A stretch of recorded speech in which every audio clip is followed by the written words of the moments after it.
Bismillah, alhamdulillahi wa kafa, wassalatu wassalamu ala nabiyyil mustafa wa ala alihi wa man iktafa, wa ba'du.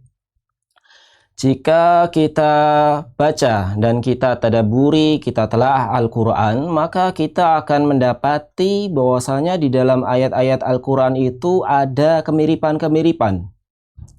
Tentunya kemiripan ini bukan tanpa tujuan. Bahkan para ulama pun itu sampai membahasnya dalam satu kitab khusus dengan tema Al-Furuq, yaitu perbedaan-perbedaan makna ayat. Nah, para ahli tafsir pun kemudian berusaha untuk mencari hikmah, mencari rahasia atau mencari lataif, hal-hal samar yang tidak diketahui oleh masyarakat pada umumnya. Nah, di sini saya ingin mengambil dua ayat yang mempunyai kemiripan, yaitu yang ada dalam surat Al-An'am, yaitu ayat 151 dengan Al-Isra ayat 31.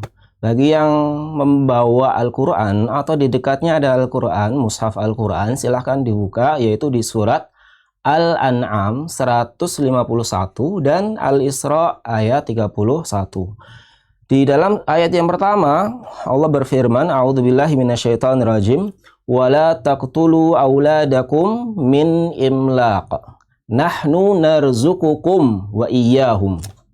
Yang artinya adalah wala taqtulu, janganlah kalian semua membunuh auladakum, anak-anak kalian, min imlaq, karena kemiskinan. Nahnu narzuqukum, kamilah Allah Subhanahu wa taala yang memberi rizki kalian, wa iyyahum, dan mereka para anak-anak.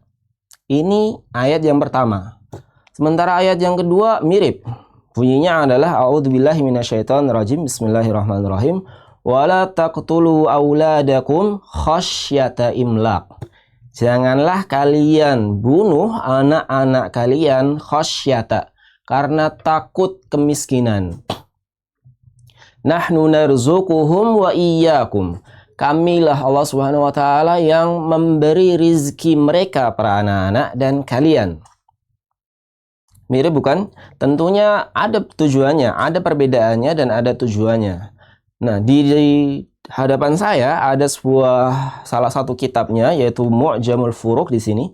Ada Mu'jamul Furuq Dalaliyah fil Qur'anil Karim. Salah satu kitab yang membahas perbedaan-perbedaan antar ayat.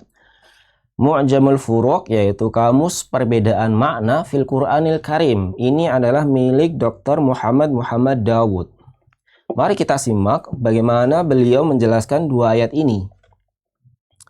Dikatakan dalam buku ini, beliau berkata, Quddima dhamirul mukhatabi al-kaf ala dhamiril ghaibi iyyahum fi ayatil an'am li'annal khitaba fiha lil fuqara.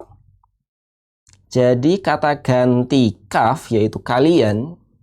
Jadi, tadi kan berkata nahnu narzukukum, kamilah Allah yang memberi rizki kalian. Kan gitu. Memberi rizki kalian dan mereka. Kalian dulu, kemudian datang setelahnya adalah mereka. Kenapa kalian dulu? Beliau berkata, kata ganti kalian itu didahulukan dari kata ganti mereka fi ayatil an'am, di surat Al-An'am, li'annal khitaba fiha lil fuqara. Karena redaksinya itu adalah diperuntukkan kepada orang-orang fakir, yaitu orang-orang yang tidak mendapati kecukupan hidupnya dalam satu hari, kebutuhan hidupnya dalam satu hari.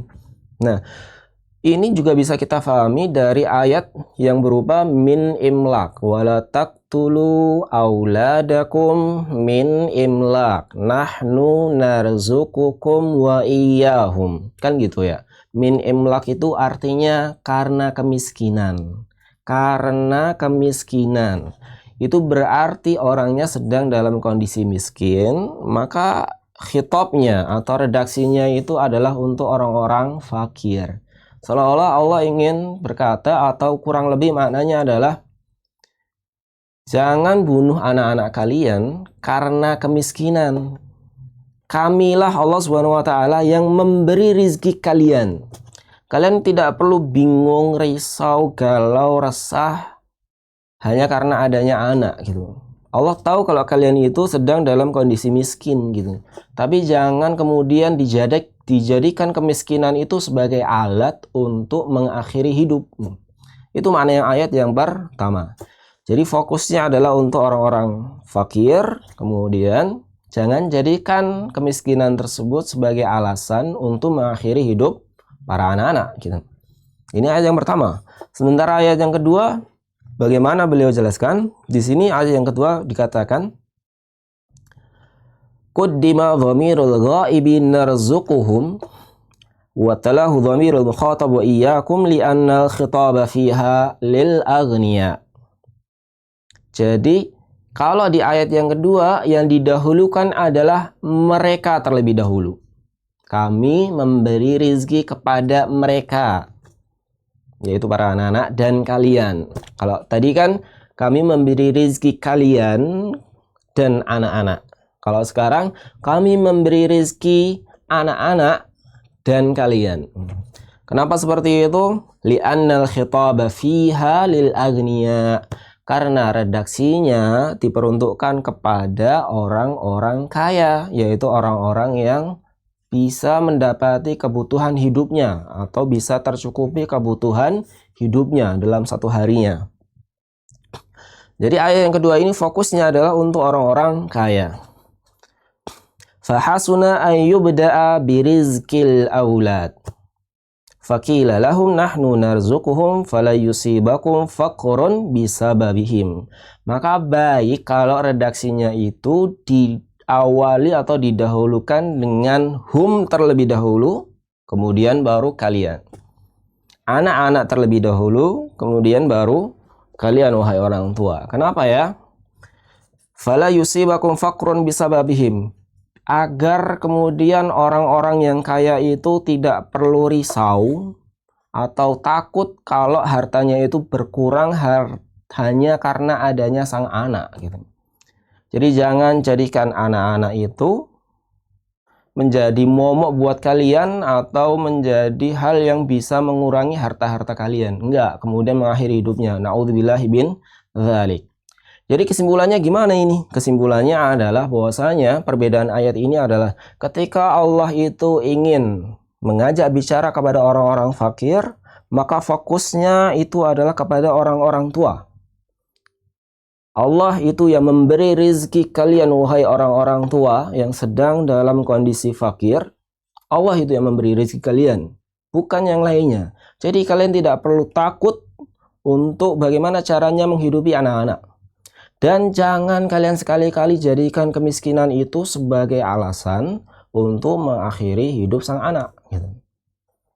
Sementara yang kedua, jika Allah itu mengajak bicara kepada orang-orang yang kaya, maka fokusnya itu adalah kepada anak-anaknya. Jadi seolah-olah Allah berkata, jangan jadikan anak-anak tersebut itu sebagai momok kalian yang kemudian bisa mengurangi harta-harta kalian. Akhirnya kalian mengakhiri hidup-hidup anak-anak tersebut. Jadi Masya Allah kan ya, betapa kerennya Allah Subhanahu wa Ta'ala itu dalam menenangkan dua macam orang, baik itu fakir maupun orang ghani. Orang fakir yang kekurangan ataupun orang yang ghani yang berkecukupan. Kalau orang fakir fokusnya kepada orang tuanya, kalau orang ghani maka fokusnya kepada anak-anaknya. Nah, ini adalah salah satu perbedaan yang ada di dalam ayat Al-Quran. Bagaimana? Apakah kalian semua penasaran dengan kelanjutannya? Jika kalian penasaran, maka bisa nantikan episode-episode selanjutnya yang kita bahas insya Allah untuk beberapa pertemuan ke depannya. Fokus pada pembahasan al-furuq, yaitu perbedaan-perbedaan ayat Al-Quran. Aqulu qawli hadha wa subhanakallahumma wa bihamdika asyhadu an la ilaha illa anta astaghfiruka wa atubu ilaik. Assalamualaikum warahmatullahi wabarakatuh.